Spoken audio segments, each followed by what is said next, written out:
హైదరాబాద్లో ఉన్నారు రా అని చెప్పి తెల్లవారితేనే వస్తే నేనే ఎక్కినా. నువ్వు తప్పు చేయకపోతే ఎక్కువ ఏంటి ఇలా కన్నీళ్ళు పెడతాను? నీకైనా పిల్లలు ఉండేది ఆడవాళ్ళు అంటారు. నేనంటే కొట్టింది నా కొడుకు ఇష్టమైనట్టు కొట్టింది. ఏమంటే చంద్రబాబు నాయుడు మరి ఏమన్నా నాకు అర్థం కాదు. చంద్రబాబు నాయుడు ఆ మంచితనంతో మేము అందుకే బయటికి వస్తారు 5 ఏళ్ళకే. ఎట్లా వస్తారు? చంద్రబాబు నాయుడు లేకపోతే ఏడుంది మీరందరూ? ఆయన మంచితనంతో మాకు చేతులు కట్టేసినాడు. కార్యకర్తలన్నీ ప్రతిదీ మాట్లాడతారా?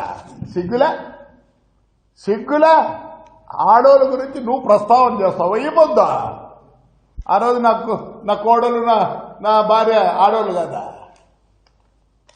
చిల్లర నా కొడుకులరా, చిల్లర బుద్ధులరా మీకు. పెట్టి పుట్టుండాలరా, బుద్ధి కూడా రావాలంటే. నేను తిట్లేనే ఇప్పుడు చెప్పమంటావంతా. History of your family. మీ నాన్న చైర్మన్, నేను చైర్మన్ పిలిచాడు రా. మేమంతా పోయి అప్పుడు ఆయన చైర్మన్ చేసినాం. ఆయన 30 సార్లకు ఏమొస్తాను దీనికి ప్రెసిడెంట్గా ఉన్నాడు రా. ఎట్లా పుట్టావురా నువ్వు? ఆడోళ్ళ గురించి మాట్లాడి ఇప్పుడు నీ కాడికి వచ్చేదానికే ఆడోళ్ళ సిగ్గులా? ధైర్యం కూడా పోయి పోరా. నా వాళ్ళకి ధైర్యం కూడా పో, పోయి చేసుకోబో. నువ్వు చేయకపోతే నేను ఇప్పుడు పెట్టే అందరి మీద అంటే ఆ పొద్దు ఏముంది ఎవిడెన్స్ ఏముంది? అమ్మినోడి పేరు పెట్టలేవు నువ్వు. నా పర్మిట్లన్నీ ఇచ్చేస్తావు. ఈ పొద్దు వచ్చింది నీకు బాధ. సార్ చంద్రబాబు నాయుడు గారు వచ్చేపు ఎక్కడ టూర్ పోండి దయచేసి. కార్యకర్తలు విడిచిపెట్టి వాళ్ళు మీ మంచితనం అర్థం చేసుకోవడం లేదు. వీడు మాట్లాడతాడు ఆడిపిల్లల గురించి, ఆ గురించి, ఈ గురించి. వీడు బ్యాటరీ తక్కువ. వీడి కథ చాలా ఉంది. బ్యాటరీ తక్కువ నా కొడుకు. వీడు 3 సార్లు పెళ్లి చేసుకుంటే ఏమి మీ ఇంట్లో కాలే? వాళ్ళు పెళ్లి చేసుకుని మీరు మీ ఇంట్లో ఏం చేసినారు చెప్పకూడదు. నేనైంటన్నా ఉత్తికి ఆరేసింది ఆపోతే మంచోళ్ళు.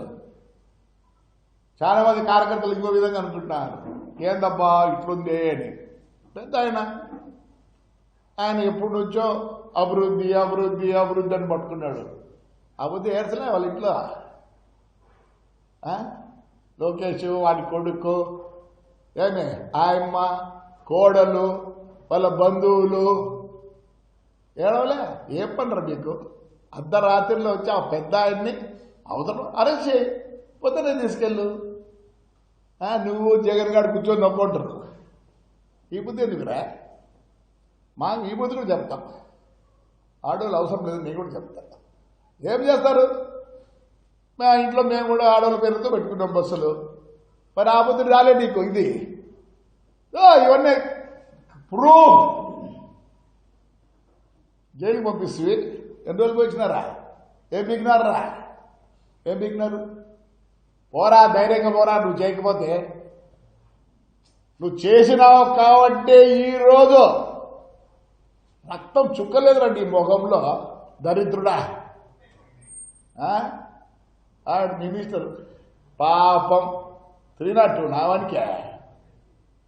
నీ అబ్బాయి ఈ రోజు కూడా పిల్లోడు తిన్నట్టున్నాడు రా మావాడు. కొల్లు రవీంద్ర మాట కూడా గట్టిగా రాదు కదా మా కొల్లు రవీంద్రకి. అచ్చెన్నాయుడిని అవసరం ఉండే ఆ బుద్ధి ఆనందించలే మీరు.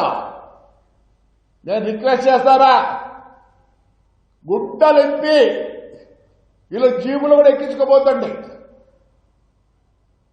బేడీలు వేసి దొంగలు పట్టబోతాడు. దొంగలు పట్టబోయేది అట్లే కదా. బేడీలు వేసి చైన్ వేసి చుట్టుకొని పోతా అంటారు రోడ్లో. ఆ పని చేయండి. నాకు అప్పటికన్నా బుద్ధి వస్తుంది. నీది కాదురా గౌడౌన్? చూపిస్తుంది కదా నీదే రండి గౌడౌన్ నీదే. నీ భార్య పెడుతుంది జయసుధా. చెప్పు 1 ఎకరా 12 సెంట్లు ఉంది. చెప్పుకుంటే ధైర్యం కూడా లేదు కదా నీకు. చెప్పుకోండి రే, ధైర్యం చెప్పుకోండి. దొంగతనం చేసినామని. దొంగతనం చేయకపోతే పోయి ఇప్పుడే సరవుడు కారా. Prove your self. I'm proving my self. అందుకే రాలే గడ్డం పెంచిన ప్రూవ్ చేసుకున్న తర్వాత ఈ గడ్డం తీసేస్తా. సన్యాసం అనుకుంటే నన్నా నీ మాదిరే నువ్వు కాదు చేసేది నా కేసులు అన్నీ. నా కేసు నువ్వు కాదా చేసినది as a minister of transport. ఏముంది ఎవిడెన్సా? మా వాళ్ళు ఎందుకు నేను కేసులు పెడితే కూడా ఇంకా పూమ్మా అంటారు, నాకు తెలియదు. ఏమైనా మాట్లాడితే నేను పార్టీకి బాగుండదు. సిగ్గులే పోరా సరౌండర్ గారు. రేపు పొద్దున్నే నువ్వు ధైర్యంగా నువ్వు చేయకపోతే నువ్వా ఆ పవన్ కళ్యాణ్ ఎందుకురా అంత దూరం పోతే? ఇప్పుడు ఆయన చెప్పినా అనుకో, సైకి ఇచ్చినా అనుకో, టాప్ లేపుతారు నిన్ను నీ ఫ్యామిలీని. ఏమనంటే ఆడోళ్ళు ఈ బుద్ధి వచ్చేదిలే. ఆడోళ్ళు ఆ బుద్ధి లేదో మీకు తెలియదా? పాపం నీకు ఒక్కరికే ఫ్యామిలీ ఉండేది. సిగ్గులేరా బస్తాలు బియ్యమా? ఎంత నీచెవరా నువ్వు? అసలుకి దేవుడు నిన్ను సహించాడు. బీదోళ్ళ బేబీ చిల్లర్రా, చిల్లరగా పుట్టినారు మీరు. ఆ తిట్టినోళ్ళు కొట్టి అంత చిల్లర్రా. లేకపోతే ప్రపంచం చూసింటే కదా రే. నాకు తెలిసి నువ్వు ఏడుంటే గెస్ట్ హౌస్లో ఆడా చెప్పండావా? బాగుండదు. ఆడవాళ్ళ గురించి మాట్లాడద్దు. నేను ఫోన్ చేసిన సత్యేష్ బాబుకు, నేను ఎక్కడా పరిగెత్తిపోలేదు, హైదరాబాద్లో ఉండా, వస్తా ఇంటర్వ్యూ. ఫస్ట్ ఎన్టీవీకే చెప్పిన, పొద్దున్నే వచ్చినారు. నేనేం చేయలేదు.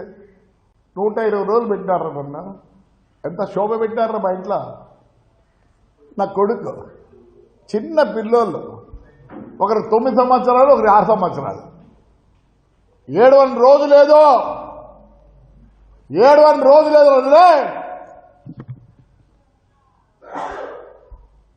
ఏమంటే నువ్వు చాలా దూరంలో ఉన్నావు. ఎవర్రా నేను కొడితే నీకు ఎవర్రా దిక్కు? మళ్ళీ చంద్రబాబు నాయుడు దిక్కు నీకు. ఎందుకంటే ఆయన ఆలోచించాడు కదా మమ్మల్ని. నేను ఒకటే చెప్తున్నా, 5 నెలలకే ఈరోజు బయటకు వస్తున్నారంటే ఎవరు దయాదక్షిణలో? మీరు చంద్రబాబు నాయుడు దయాదక్షిణతో ఎట్లా వస్తారా? నిన్న ధర్నా అంట, ధర్నా ఏం ధర్నారా? 12 సార్లు ఎక్కించినారు మీ వాడు. ఎట్లా ఎక్కించినారు తెలుసా మీకు?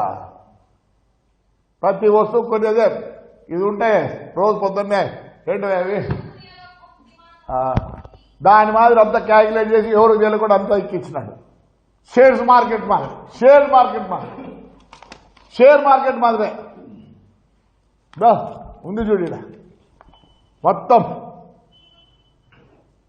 వస్తువు పెరిగిందంటే ఇక్కడ కరెంటు పెరుగుతుంది. అప్పులు పెరిగినాయి. ఎన్ని అప్పులు ఉన్నాయంటే లాస్ట్కి 1,29,000 కోట్ల అప్పు ఉంది పోయినప్పటికీ. వీళ్ళు ఎవరో చెప్పినంట, వాడు చెప్పినంట, వీళ్ళంతా రోడ్డు మీదకి వచ్చినారంట. తీసి మమ్మల్ని దేవాలయం పోతే అవసరం అంటారు. ఆయన పుణ్యాన, ఆ పెద్ద ఆయన పుణ్యాన మీరు చల్లగా ఉన్నారు. మేమేమన్నా అంటానే మాకు అటు నుంచి పార్టీ ఆఫీస్ ఫోన్ వస్తుంది, ఏమప్ప మనం అట్లా చేయకూడదు తప్ప. ఇంకెట్లా చేయాలా? 5 ఏళ్ళు మమ్మల్ని రోడ్లోకి రాలేదు, దర్యేసినా కొడక. ఈ పొద్దు వచ్చింది నీకేడు ఆడపిల్లల గురించే. పనికి మరి నా కొడక మూసుకోరా, మూసుకో. కొల్లు రవీంద్ర మీద మర్డర్ కేసు 302. అదే ఆ పిల్లోడు ఎట్టున్నాడు, మాట కూడా రాదు అంతే, మాట రాదు. సిగ్గులే ఈ ముందు ఏడుస్తాను. ఆ రోజు పోయినాడు, కూర్చున్నాడు, వచ్చినాడు. నువ్వు దొంగతనం చేయలేకపోతే ఈరోజు సరెండర్గా మేమంతా అయినాం రే. చేయలేదు కాబట్టి అయినాం, మా దగ్గర ప్రూఫ్ ఉంది కాబట్టి అయినాం. అప్పుడే గవర్నమెంట్ అవన్నీ చూడలే. నువ్వు ఉన్నావు నా దాంట్లో కూడా A1. నువ్వు A1. ఒకవేళ మా వాళ్ళు ఒప్పుకోకపోతే ఎప్పుడో తిరిగి వచ్చి ఉతికి ఆరేస్తా. అట్లానే కచ్చ తీసుకుంటా. ఈ వద్ద ఆడోళ్ళ పాపం నీ భార్య ఒక్కదేనా పాపమ్మా? బ్యాటరీ లేని నా కొడుక నాకు తెలుసు మీకు బ్యాటరీ లేదని. ఎందుకు చెప్తున్నా అంటే నాకు తెలుసు కాబట్టి. మాట్లాడతావా? రక్తం చుక్కలేదురా నీ ముఖంలో. అప్పుడు పవన్ కళ్యాణ్ మాట్లాడరా ఇప్పుడు దమ్ముంటే? ఆడవాళ్ళ గురించి ఈ పొద్దు మాట్లాడద్దు. ఆ రోజే ఉండాల్సింది. నీకు ఇంకా వాళ్ళంతా ఉన్నారు, గుడివాడ బడివాడ గిడివాడ ఏం సంబంధమే లేనట్టు మాట్లాడతారు. ఇప్పుడు ఏడున్నో మాకే తెలియదు, ఏడున్నారో మాకే తెలియదు. జగన్ గారు సార్ తెలుగుదేశం వాళ్ళకి చెప్తున్నా, రోడ్లేకి రాణిస్తారు. ఎందుకు రానియాలా? నేనైతే చెప్తాను కార్యకర్తలకు, no more bunk by YSR.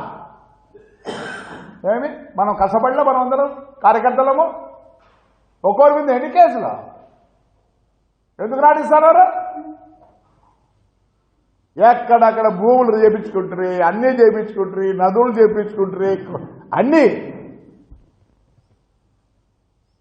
నేనైతే కార్యకర్తలు కోరుతాను, మన పెద్దవాళ్ళు చెప్పరు, వాళ్ళు ఏదో ఎందుకు చేయాలా అనే ఉద్దేశంతో క్వశ్చనే లేదు. నేను కార్యకర్తలనే అడుగుతాను, no more bunks by YSR. నేను తప్పు చెప్తాను, ఉప్పు చెప్తాను, క్షమించు పెద్ద ఆయన మా సీఎం గారు, క్షమించండి. మీరు ఇంకా పాతకాలం మంచి ఇప్పుడుంటే అదే ఎంత అవసరపడ్డారు సార్ అందరూ. No more bunk by YSR. కార్యకర్తలు చెప్తాను, ఇట్లా రోగుల్ని వదిలిపెట్టద్దండి, ఉతికి ఆరేయండి. ఏవే నీచగా మాట్లాడుతున్నారు అందరినీ, ఎప్పుడు ఇంట్లోంచి బయటకు వెళ్ళడం గురించి మాట్లాడుతున్నారు. ఈ అబ్బా ఈ రోజు వచ్చిందిరా నీకు? మీ హిస్టరీ చెప్తే చాలా అందరూ ఇంట్లో మీ ఊర్లో అడుగు, ఎవరో ఇప్పారు చెప్తాను, చెప్పురా అడుగురా, ఇంకా చాలా చెప్పకుండా మానుకోరా. ఏడుపండి ఏడుపు, మా ఇంట్లో ఆడదు, మా వాళ్ళు ఎట్టుకొచ్చి నా కొడుకులు, మా ఇంట్లో మా కోడళ్ళు